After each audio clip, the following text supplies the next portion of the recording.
प्रिय विद्यार्थी मित्रांनो, मी दीपाली कुलकर्णी देशमुख माझ्या विंग्स ऑफ फिजिक्स या चॅनलमध्ये आपलं सगळ्यांचं मनपूर्वक स्वागत करते। आपण बोर्ड परीक्षेसाठी क्विक रिव्हिजन सिरीज ही सिरीज सुरू केलेली आहे। चॅप्टर बघतो आहोत रोटेशनल डायनॅमिक्स आणि आजचा तिसरा भाग आपला आहे। यामध्ये आपण 2-2 मार्काचे छोटे छोटे प्रश्न बघतो आहोत, कारण तुम्हाला माहितीये की छोटे छोटे प्रश्न जरी आपण केले तरी आपला खूप काही अभ्यास होणार आहे आणि म्हणून कमी वेळात भरपूर अभ्यास करण्याकरता तुम्हाला ही सिरीज निश्चित उपयोगी पडणार आहे आणि तुम्हाला मार्क्स पण मिळवून देणार आहे। तर वेळ न घालवता आपण सुरू करू। तर आजच्या भागात आपण प्रश्न पाहणार आहे, define moment of inertia, state its SI unit and dimension. आणि हा प्रश्न मार्च 2022 ला 2 मार्कासाठी विचारला गेलाय। याच्यामध्ये 1 मार्क मोमेंट ऑफ इनर्शियाच्या डेफिनेशनला आहे, अर्धा मार्क एसआय युनिटला आहे आणि अर्धा मार्क डायमेन्शनला आहे। तर तुमच्या पुस्तकात ही व्याख्या दिलेली नाहीये आणि तरी पण प्रश्न विचारलाय आणि म्हणून या प्रश्नाच्या शेवटी मी तुम्हाला त्याची डेफिनेशन पण देणार आहे। तर आता बघा, what is the definition of moment of inertia? For that purpose consider a rigid body. एक रिजिड बॉडी कन्सिडर करा आणि ती n नंबर ऑफ पार्टिकल्सची बनलेली आहे। n म्हणजे काहीतरी संख्या, 50, 100, 150, 200। मग ही जी रिजिड बॉडी आहे, it consists of n number of particles and they are having masses m1, m2 dot dot dot up to mn। त्यांचे मास काय आहे? पहिल्या पार्टिकलचं मास m1, दुसऱ्याचं m2, असं करत करत n नंबरच्या पार्टिकलचं मास mn।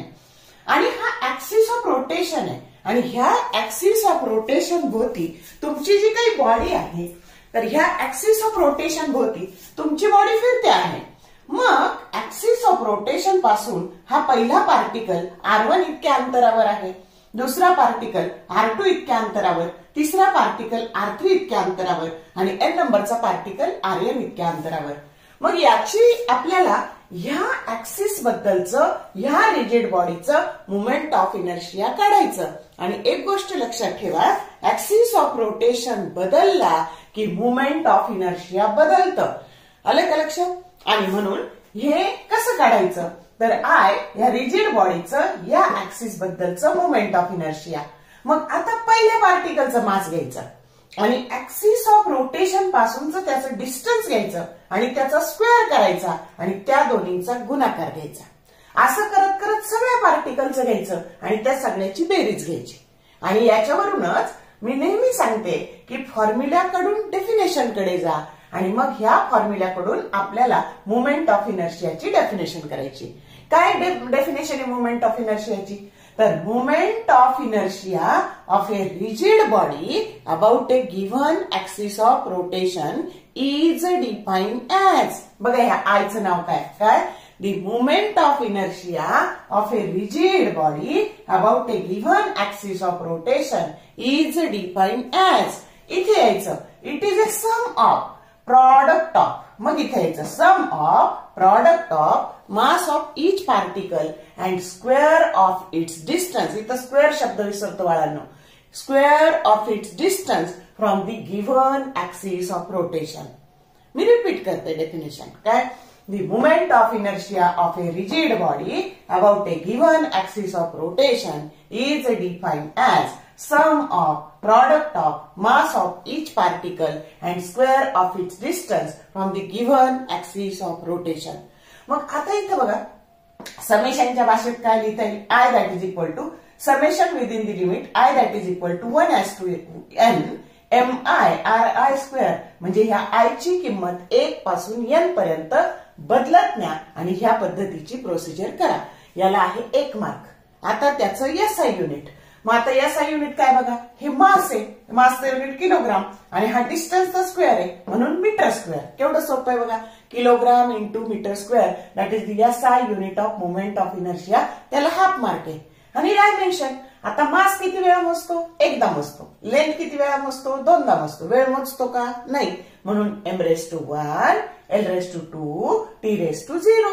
That is the dimension of moment of inertia, त्याला हाफ मार्क आहे. असा 2 मार्काचा प्रश्न आहे. मग बघा बरं, 2 मार्काचा प्रश्न तुम्हाला प्रिपेअर करायला किती वेळ लागला? इतक्या कमी वेळात अभ्यास होऊ शकतो.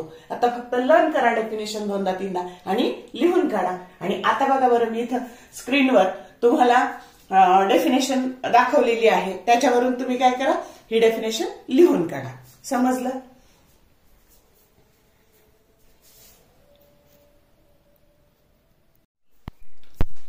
आता बघा, आता जो प्रश्न बघणार आहे ना, तर तो सुद्धा मार्च 2022ला 3 मार्काला आलेला आहे. पण यापूर्वी तो 2 मार्काला सुद्धा आलेला आहे. आणि प्रश्न एकदम सोपा आहे. प्रश्न काय आहे? Derive an expression for the kinetic energy of a body rotating with uniform angular speed. म्हणजे तुम्हाला ह्या प्रश्नातच सगळं काही दिलेलं आहे की तुमची ही रिजिड बॉडी आहे, तिची आपल्याला कायनेटिक एनर्जी काढायची आहे आणि ती युनिफॉर्म अँग्युलर स्पीडने फिरते आहे. आणि म्हणून आकृती काढताना इथे दाखवायचा अँग्युलर स्पीड ओमेगा. मग आपलं नेहमीचं वर्णन, आता इथे बघा, हे डेरिव्हेशन घेताना तुम्हाला डायग्राम विथ एक्सप्लेनेशन, त्याला 1 मार्क आहे 3 मार्कापैकी. मग लिहायचं कन्सिडर ए इथलंच पाहून लिहायचं, कन्सिडर ए रिजिड बॉडी. ही रिजिड बॉडी असते, rotating with uniform angular speed omega.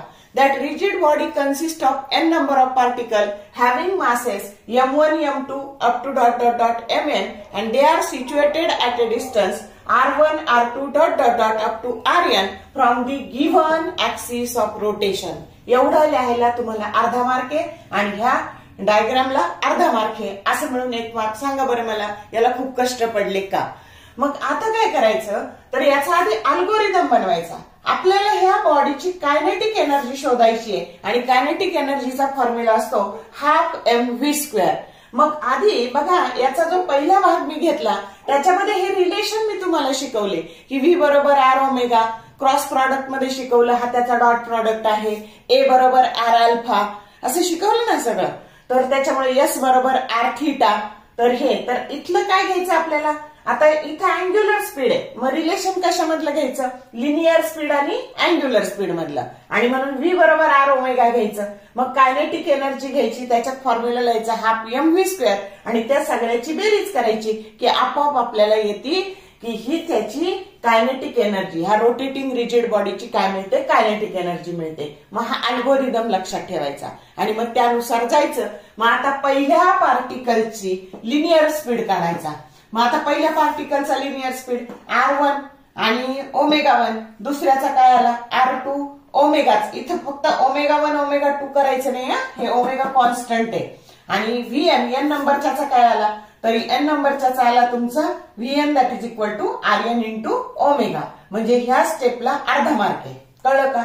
मग आता कायनेटिक एनर्जीचा फॉर्म्युला, हा पहिल्या पार्टिकलची याची कायनेटिक एनर्जी, हा m1v1². मग आता याचा वर्ग करायचा. मग आता हे m1 तसेच, v1 चा स्क्वेअर काय आला? r1² ओमेगा². तसंच दुसऱ्या पार्टिकलचं, हा दुसरा पार्टिकल, मग त्याचं आलं ½ m2 r2² ओमेगा² आणि n नंबरच्या कायनेटिक एनर्जी ½ mn vn², म्हणजेच ½ mn rn² ओमेगा². मग आता एकूण काढायची, प्रत्येक पार्टिकलची काढली एकूण, म्हणजे त्या सगळ्याची बेरीज. E बरोबर kinetic energy of first particle, second particle, ... up to n particle, याची सगळ्याची समेशन घेतली. मग आता समेशन घेतल्यावर काय झालं बघा, तर ही व्हॅल्यू टाकून दिली, ज्या व्हॅल्यू मिळाल्या त्या टाकून दिल्या. याच्यामध्ये ½ आणि ओमेगा² बाजूला काढायचं. आणि हे जे मधला हा जो ब्रॅकेट आला ना, तर हा त्या बॉडीचा काय आहे? मुवमेंट ऑफ इनर्शिया आहे. मग ह्या बेरजेची जी स्टेप आहे त्याला अर्धा मार्क आहे. त्यानंतर हे मुवमेंट ऑफ इनर्शिया, हे तुमचं जे आहे इथे तुम्ही लिहिलंय हे I बरोबर, तर हे इथं पाहिजे होतं summation that is equal to summation within the limit 1/n mi ri². ह्या स्टेपला अर्धा मार्क आहे. झालं? आणि मग टाकून द्या, ह्या ब्रॅकेटची किंमत I टाकली तर E that is equal to ½ I omega. या पद्धतीने बघा, याला 1 मार्क, याला अर्धा मार्क, हे झाले 1.5. त्याच्यानंतर इथे अर्धा, ह्या स्टेपला अर्धा आणि याला अर्धा, असे 3 मार्क आहे. कधी कधी हा प्रश्न 2 मार्काला पण विचारला जातो. समजलं का? या पद्धतीने अल्गोरिदम बनवायचा. फक्त लिखाणाचं काम आहे बाळांनो, इथं फार काही लक्षात ठेवायचं नाहीये. 2-3 स्टेप केल्या, 10 वेळा डेरिव्हेशन लिहून काढा, बघा बरं तुम्हाला जमणार आहे की नाही.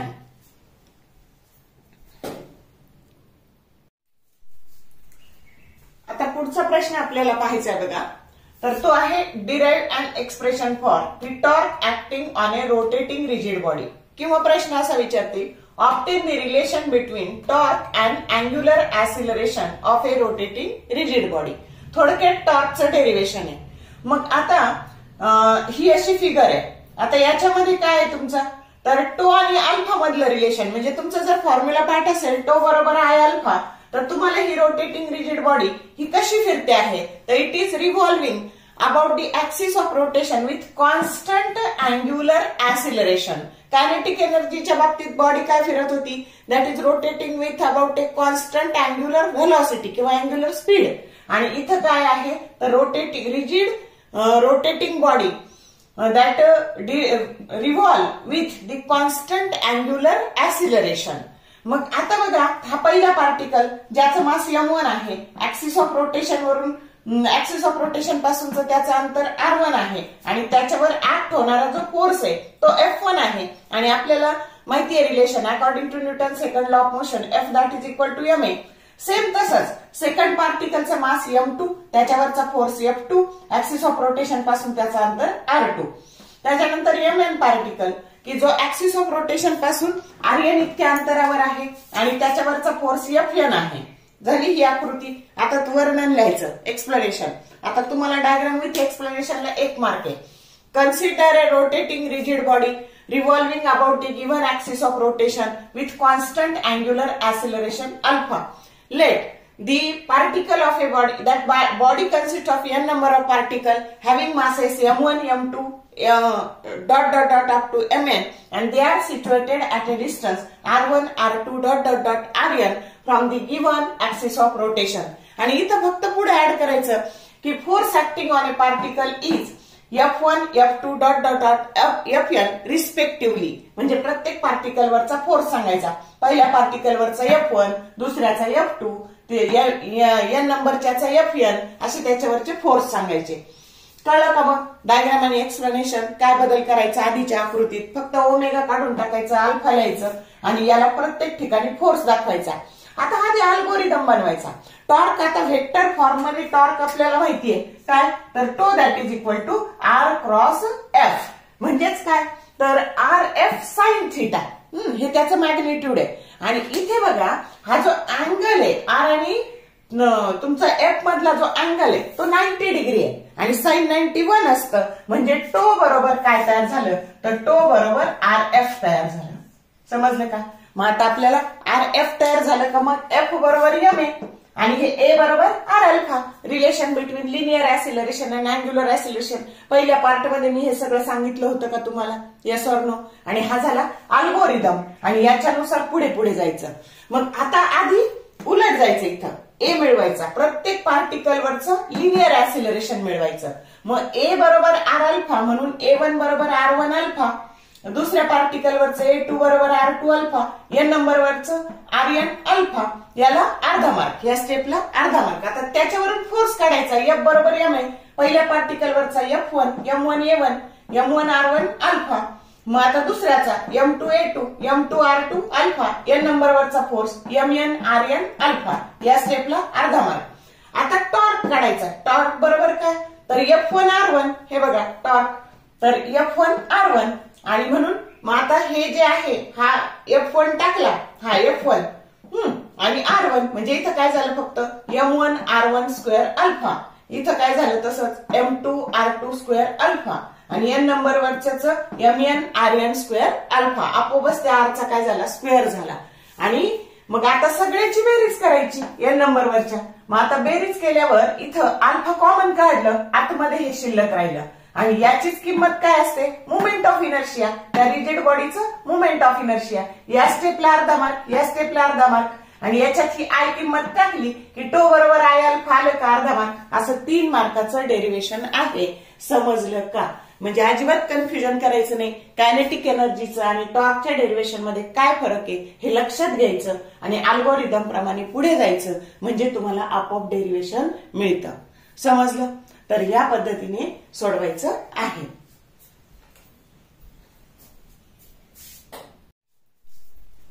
आता पुढचा प्रश्न पाहायचा बघा आपल्याला.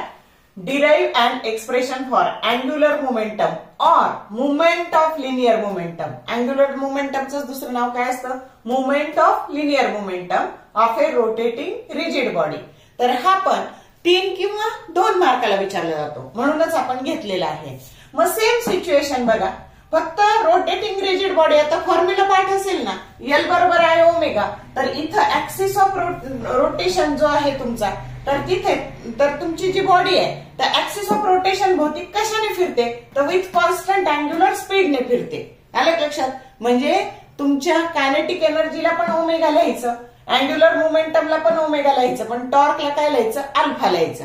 आणि मग याचं एक्सप्लेनेशन काय लिहायचं? तर इथं मग अशी एफ होतं फक्त टॉर्कला, तिथं फक्त V1 V2 आणि Vn करायचं, एवढाच बदल करायचा टॉर्कच्या आकृतीमध्ये.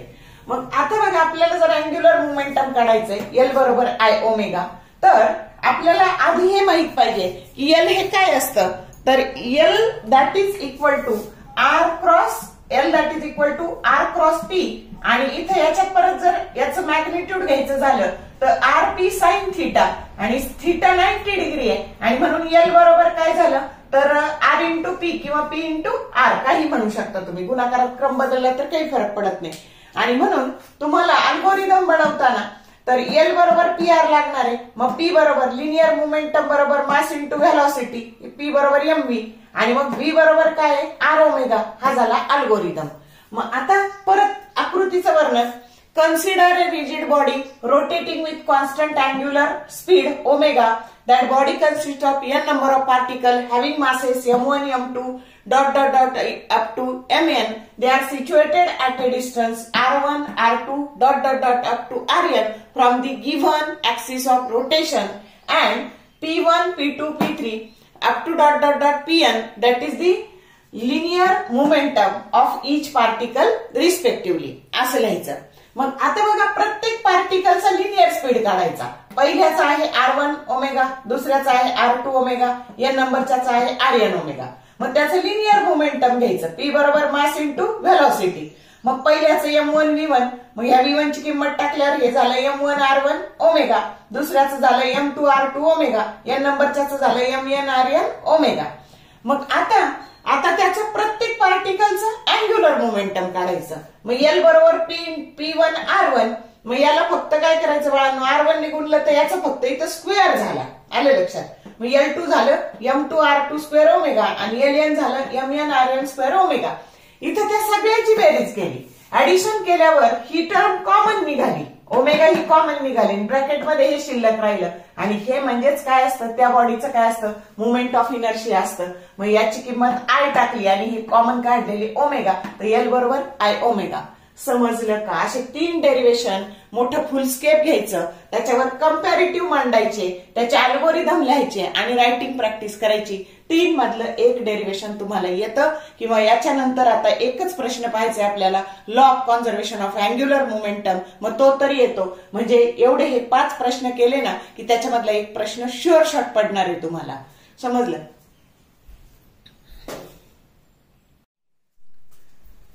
आता जो प्रश्न बघणार आहे ना आपण, तर तो प्रश्न मार्च 2023 ला 2 मार्काला आलेला आहे. प्रश्न असा आहे, state and prove principle of conservation of angular momentum.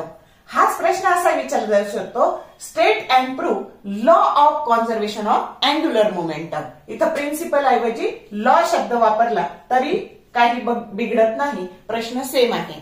आता लक्षात ठेवायचं की ट्रान्सलेशनल मोशन मध्ये जो फोर्स असतो ना, तो रोटेशनल मोशन मधल्या कशा बरोबर असतो, तर तो टॉर्क बरोबर असतो. आलं लक्षात? आणि म्हणून टो बरोबर आय अल्फा आणि एफ बरोबर M A.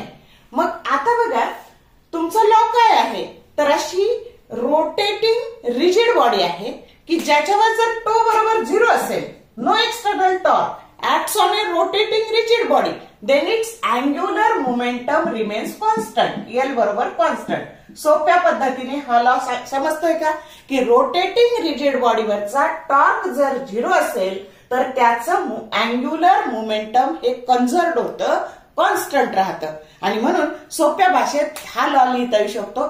If no external torque acts on a rotating rigid body, its angular momentum remains constant.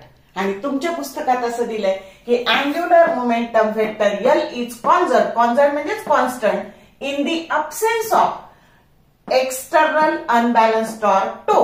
Absence म्हणजे टो बरोबर 0 आणि L बरोबर कॉन्झर्व्ड होतं म्हणजे कॉन्स्टंट राहतं. समजलं का लॉचं स्टेटमेंट? आता त्याचं प्रूफ काय बघा.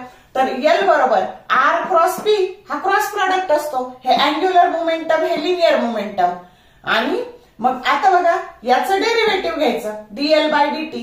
मग dl बाय dt घेतलं तर काय केलं मग आपण R क्रॉस P. मग आधी R cross dp by dt plus आता dr बाय dt इंटू हे P. म्हणजे आधी हे घ्यायचं याचं डेरिव्हेटिव्ह, नंतर याचं डेरिव्हेटिव्ह घ्यायचं आणि हे घ्यायचं या पद्धतीने. मग आता डीपी बाय डीटी जो असतो ना बाळांनो तो फोर्स असतो आणि डीआर बाय डीटी असते ना ती व्हेलॉसिटी असते, लिनियर व्हेलॉसिटी. मग ह्या किमती आपण टाकून दिल्या की आर क्रॉस याची किंमत एफ टाकली आणि डीआर बाय डीटी ची किंमत व्ही टाकली. मग व्ही क्रॉस पी. आता पी बरोबर linear momentum mass into velocity. आलं का लक्षात? मग हे R cross F plus V cross M V. M common काढलं, इथं एम कॉमन काढलं, मग इथं काय राहिलं V cross V self cross product त्याचाच त्याच्याशी साइन अँगल 0 येतो म्हणजे ही टर्म 0 झाली. म्हणजे इथं फक्त काय शिल्लक राहिलं D L by D T that is equal to R cross F. आणि जो कशाचा फॉर्म्युला असतो टॉर्कचा फॉर्म्युला असतो. हे टॉर्क वेक्टर मध्ये कसं लिहितो आपण vector tau that is equal to R cross F. मग एवढंच फक्त शिल्लक राहिलं डीएल बाय डीटी बरोबर आर क्रॉस एफ टो शिल्लक राहिलं. समजतंय?